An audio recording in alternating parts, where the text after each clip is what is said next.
একজন স্ত্রীও যদি ছুটি পায় তার দৈনন্দিন জীবন থেকে মাঝে মাঝে তার স্বামীর কাছ থেকে, যদি সে স্বামী সাপোর্টিভ হয়ে থাকে তাহলে। কিন্তু একজন মা কখনই সে দায়িত্ব থেকে নিজেকে বিরত রাখতে পারবে না। তার মন, তার বিবেক শুধু একটা কথাই বলবে, আমি তো মা, আমি না করলে করবে কে? ওর আছে কে আমি ছাড়া, তাই না?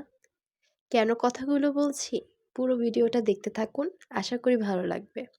আমি কিন্তু এখনো পুরোপুরি সুস্থ হইনি। তবুও দেখেন, ঘুম থেকে উঠে সর্বপ্রথম বাবুর জন্য নেবুলাইজার রেডি করছি। বাচ্চাটা রাত্রে ঘুমাতে অনেক কষ্ট হয় এখনো। দেখা যাচ্ছে আপনাদের দোয়াতে, আল্লাহর রহমতে অনেকটা বেটার। তবুও মার মন তো। ডক্টর ৭ দিন দিতে বলেছে তো ৭ দিনই। ৩ বেলা করে নেবুলাইজার দিতে বলেছে। তো ঘুম থেকে উঠেই সর্বপ্রথম ওর জন্য এটা রেডি করে নিলাম। নাস্তা পানির পরের বিষয়, আগে আমার বাচ্চা।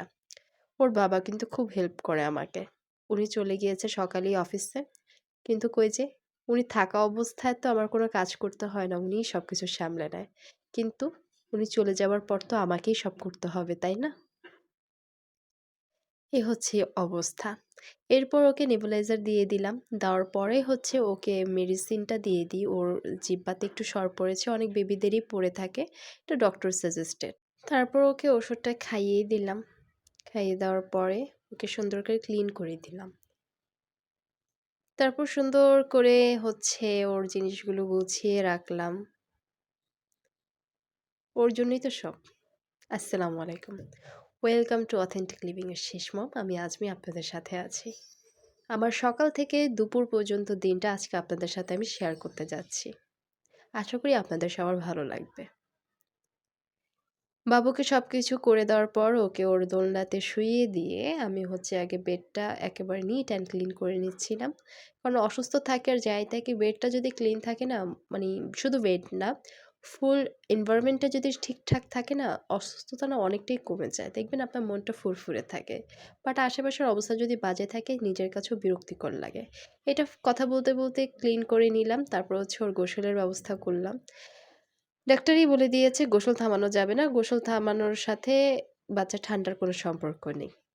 তারপর বাবুকে সুন্দর করে গোসল করিয়ে দিলাম। আগেই হচ্ছে ওকে আমি ওর তো যে বডি ওয়াশ ইউজ করি, ওইটা দিয়ে হচ্ছে ওর ক্লিন করে নিলাম। আর হচ্ছে ওর জন্য অলওয়েজ হচ্ছে আমি ব্যবহার করি কোডোমোর হেড টু টো।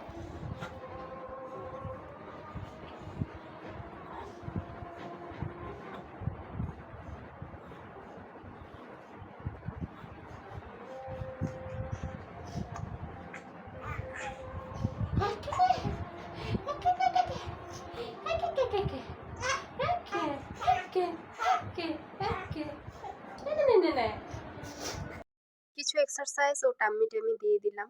তারপর উনি দুপুরে লাঞ্চ করে সুন্দর করে ঘুমিয়ে গিয়েছে। কি সুন্দর রুটিন, তাই না?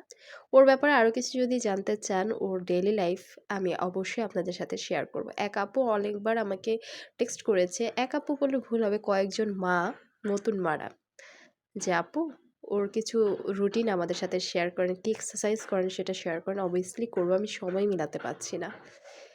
ও ঘুমিয়ে গেল, আমি খেয়ে নিলাম। খেয়ে আমি সুন্দর করে শাওয়ার নিয়ে নিলাম। অ্যাকচুয়ালি সারাটা দিন কিভাবে কাটে এটা ৪ মিনিটের ভিডিওতে ফুটিয়ে তোলা অসম্ভব। কোনো গৃহিণী সেটা পারবে না। আপনাদের কাছে মনে হয় আমরা ব্লগারদের কোনো কাজকর্ম নেই, কিন্তু ভাই অনেক কাজ আছে।